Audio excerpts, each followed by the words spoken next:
O Verbo como revelação do Pai. Essa é a temática do nosso terceiro e último ponto da nossa lição. A lição que será ministrada nesse próximo domingo, dia 8 de fevereiro do ano de 2026, em todas as nossas igrejas espalhadas pelo Brasil.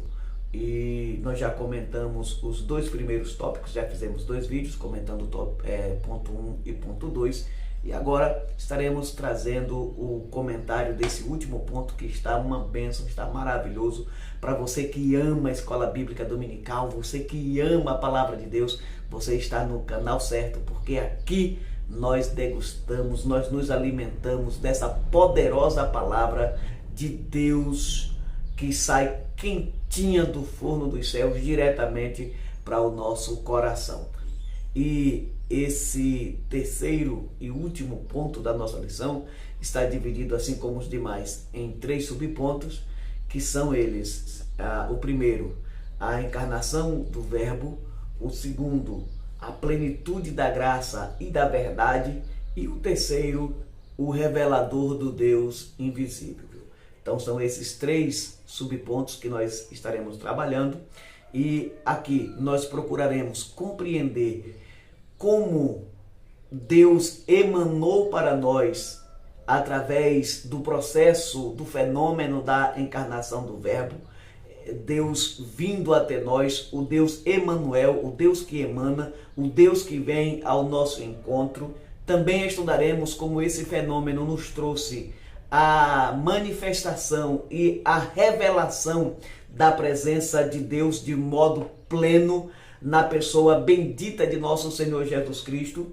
E por fim, como na pessoa de Jesus Cristo Deus se revelou para nós, o Deus invisível e insondável, inatingível, chegou, emanou, veio até nós de maneira plena e gloriosa na pessoa de nosso Senhor e Salvador Jesus Cristo, dentro desse fenômeno da encarnação do Verbo e a união plena, perfeita da natureza divina com a natureza humana. Vocês estão prontos? Então vem comigo e vamos para o comentário da nossa lição. Vamos juntos. No primeiro subponto, que traz o tema a encarnação do Verbo, o nosso comentarista diz o seguinte: João também apresenta o Verbo como o supremo meio de autorrevelação do Pai. E aí ele coloca entre aspas as palavras do evangelista, que diz: o Verbo se fez carne e habitou entre nós, e vimos a sua glória. Evangelho de João, capítulo 1, versículo 14, parte A do versículo. E segue o nosso comentarista dizendo: esta afirmação marca o ponto culminante da revelação divina. O Verbo se tornou homem sem deixar de ser Deus. Isso aqui é importantíssimo, focarmos nesse processo da união entre a natureza divina e a natureza humana, que nós vamos comentar um pouco mais à frente. Seguindo a leitura da nossa lição, do comentário da nossa lição, diz o seguinte: o termo grego eskinosen, habitou, significa literalmente armou sua tenda. Essa linguagem faz alusão ao tabernáculo lá do Antigo Testamento. E aí nós temos aqui uma referência, que é o livro de Êxodo, capítulo 25, versículos 8 e 9, onde a presença de Deus habitava no meio do povo de Israel. O corpo de Cristo é assim comparado a esse tabernáculo. Nele, a glória de Deus se manifestou visível entre os homens. Ele revela a união hipostática das duas naturezas do Filho, divina e humana. Ele é o Emanuel, o Deus conosco. E aí nós temos três referências, que são Colossenses 2:9, Mateus 1:23 e Hebreus 1:1. Colossenses 2:9 nos diz: porque nele habita corporalmente toda a plenitude da divindade.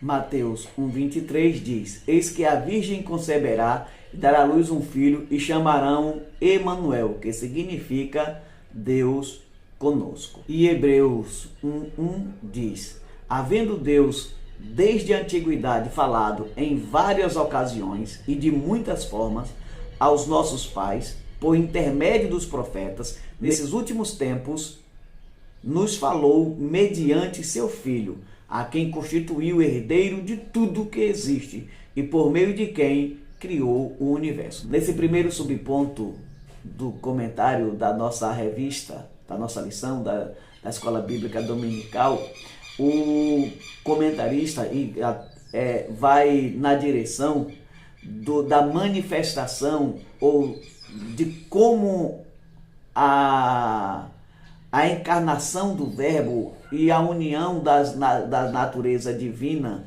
e humana trouxe até nós a manifestação da presença de Deus. Como Deus emanou para nós. Aqui nós temos uma coisa que é gloriosa, que é maravilhosa, sendo o Verbo, sendo o Logos divino, Deus, como diz Paulo para os Filipenses, de modo, irmãos, que haja em vós o mesmo sentimento que houve também em Cristo Jesus, o qual, sendo na forma de Deus, ou existindo igual a Deus, sendo Deus, não olhou para o ser Deus, antes aniquilou-se a si mesmo, tomando a forma de servo, ou tomando a forma de homem, e estando na forma de homem, foi obediente até a morte e morte de cruz. Aqui nós temos, como eu já falei, uma revelação gloriosa, primeiro, do grande sacrifício do Logos divino, que é se humilhar, se esvaziar-se de si mesmo,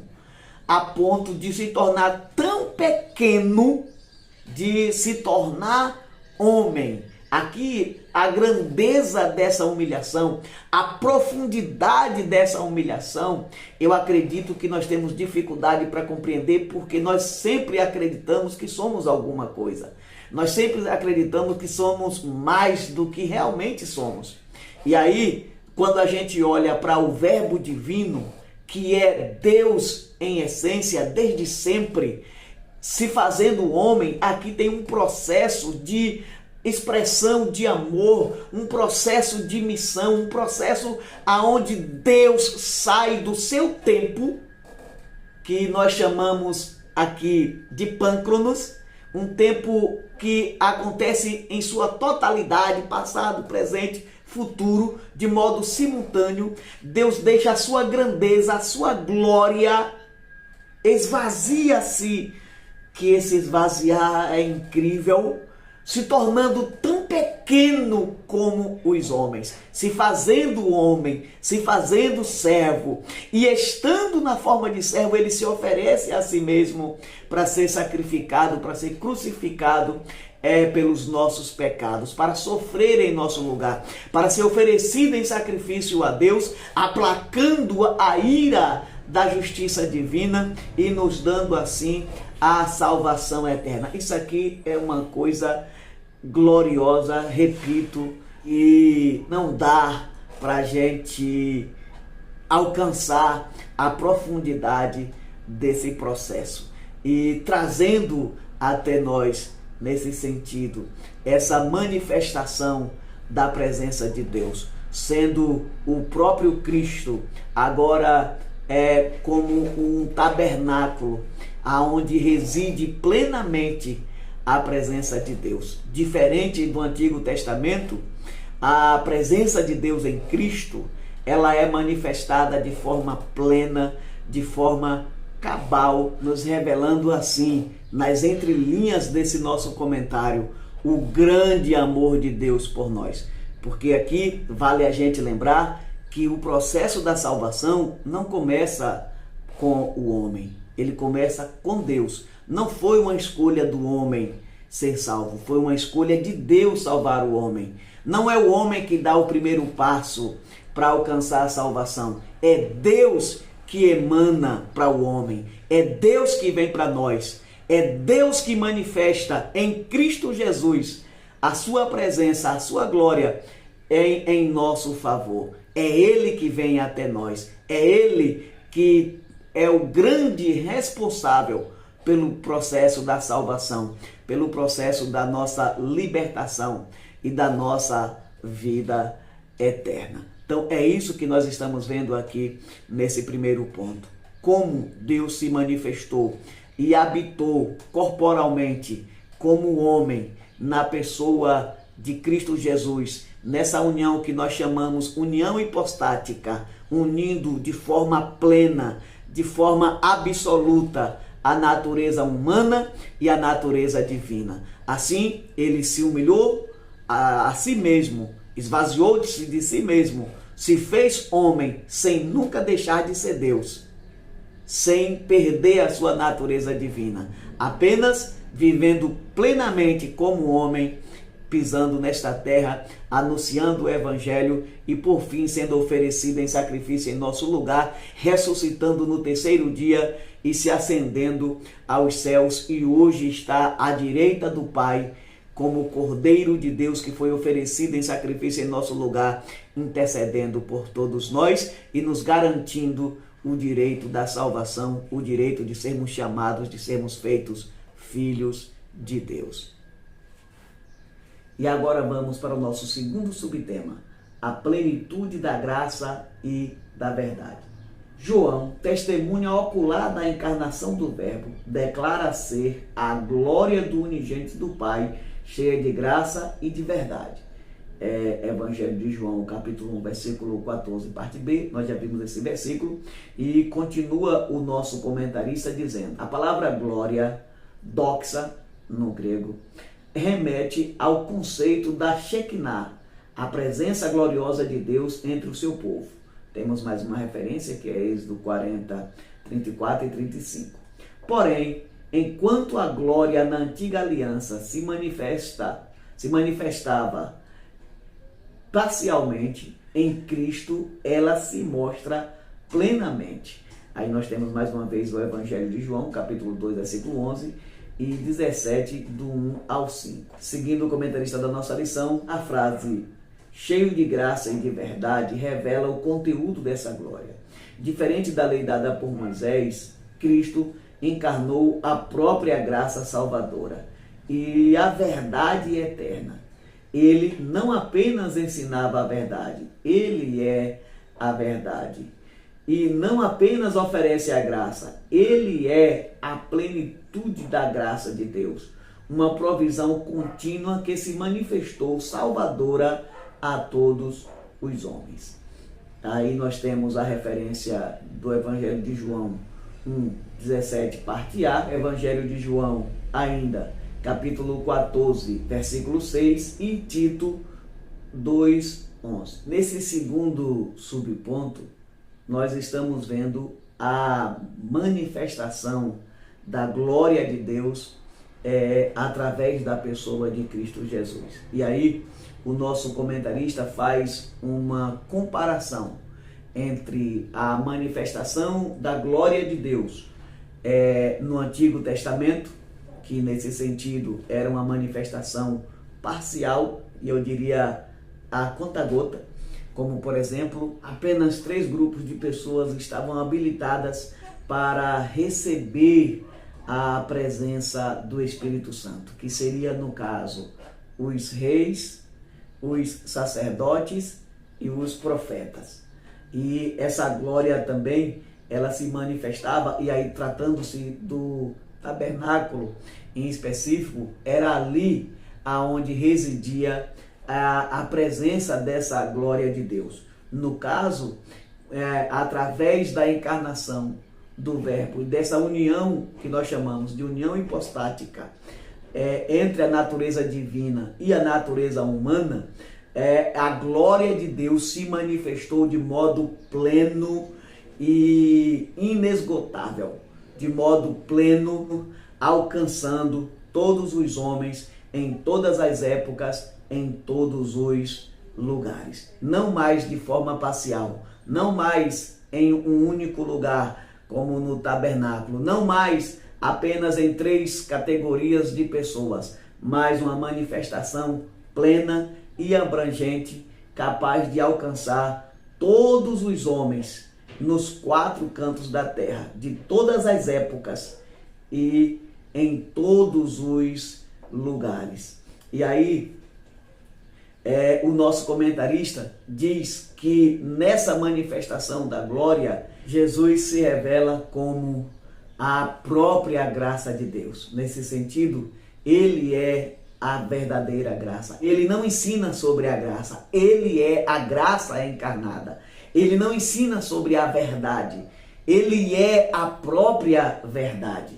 Essa é a gloriosa manifestação da glória, da graça de Deus, através de Cristo Jesus, na união do Deus com o homem, na união da natureza divina com a natureza humana. Uma revelação gloriosa e plena e abrangente da graça, do amor e da verdade divina revelada para todos nós em Cristo Jesus, nosso Senhor. E agora nós vamos para o nosso terceiro e último subponto, concluindo assim o comentário da nossa lição de número 6, que diz o seguinte: no último versículo do seu prólogo, João afirma: Deus nunca foi visto por alguém. O Filho unigênito que está no seio do Pai, este o fez conhecer. Evangelho de João, capítulo 1, versículo 18. Aqui o apóstolo enfatiza que Deus é invisível e inacessível. Aí temos também a referência de Êxodo 33, 20, 1 Timóteo 6, 16. No entanto, o Verbo o revelou de forma plena e perfeita. A expressão Deus unigênito, do grego monogênesis theo, significa literalmente o Deus único gerado. Refere-se a Cristo, o Filho da mesma substância. E aí nós temos aqui a ideia da substância no grego homousios. Essa declaração reafirma a eternidade e a plena divindade do Filho. Cristo é autorrevelação completa do Pai. Em me ver a mim, vê o Pai. Evangelho de João 14, 9. Esse terceiro e último subponto, o nosso comentarista traz algumas questões que são importantes. Primeiro, o fato de Deus ser invisível e inacessível. E aí, João, no seu prólogo, diz que ninguém jamais viu a Deus. Deus jamais foi visto por alguém. E essa revelação plena de Deus só foi possível acontecer por causa da encarnação do Logos, por causa da encarnação do Verbo, porque é na manifestação de Cristo Jesus, nosso Senhor, que Deus se mostra para o homem. Ele conclui o comentário trazendo as palavras de Jesus que diz: quem me vê a mim, vê ao Pai. Evangelho de João 14, 9. Nesse sentido, é importante compreendermos esse Deus que é inacessível e invisível e que não pode ser visto por homem algum, mas que quis de maneira plena se revelar na pessoa de nosso Senhor e Salvador Jesus Cristo. Aqui é um passo importante no sentido daquela emanência, como nós já tratamos antes, né? É um passo importante que Deus dá para vir em nossa direção. E eu vejo aqui uma coisa gloriosa, porque aí eu fico pensando, quem somos nós? O que somos nós que moveu tanto o coração de Deus a ponto de Ele, que é invisível e inacessível, abrir mão dessa condição e vir até nós? Fica parecendo que nós somos uma coisa grandiosa, mas na verdade aqui é uma expressão maravilhosa do grande amor de Deus pelas nossas vidas, do grande amor de Deus por nós. Somente um tolo rejeita essa graça, somente um tolo deixa de abraçar esse amor de Deus, somente um insensato é capaz de rejeitar essa graça manifestada em Cristo Jesus, porque Deus, sendo Ele quem é, invisível, inacessível, sendo em um tempo e espaço totalmente diferente do nosso, mas que vai muito além do alcance das nossas imaginações, vai muito além das nossas compreensões. Ele sai desse seu estado, desce, emanando para nós, revelando-se através da pessoa de nosso Senhor e Salvador Jesus Cristo. Seguindo o nosso comentarista ainda, tem um segundo ponto que é importante tratarmos, que é o Deus unigênito. Monogênesis Theo significa dizer literalmente o único do gênero, o Deus único gerado, sem igual, sem semelhança, sem comparação alguma. E aqui lembrando que único gerado não diz respeito, não fala que houve um momento em que ele foi gerado. Aqui é só um modo, uma linguagem figurada de Deus se comunicar conosco, porque, como nós já falamos, o espaço e tempo onde Deus é totalmente diferente do espaço e tempo onde nós existimos. E aí, nesse espaço e tempo onde Deus é, Jesus, ele sempre foi o Filho unigênito do Pai. Ele sempre foi o único do seu gênero. Sempre foi, sem nunca deixar de ser. Então, é importante nós prestarmos atenção nesse sentido, né? O Filho único gerado do Pai, sendo da mesma substância do Pai, tendo a mesma identidade do Pai, sendo Deus como o Pai, emanou e veio para nós. Esse é o comentário do terceiro e último ponto da nossa lição da revista da Escola Bíblica Dominical. Se você gostou desse comentário, curta, comente, compartilhe, e se ainda não se inscreveu nesse canal, se inscreva e vem comigo, vem fazer parte dessa família. Vamos crescer juntos pela propagação e anunciação do Evangelho de nosso Senhor e Salvador Jesus Cristo, levando o amor de Deus aos corações necessitados. Eu sou o pastor Elias Xavier e te espero no próximo vídeo. Um abraço e até a próxima.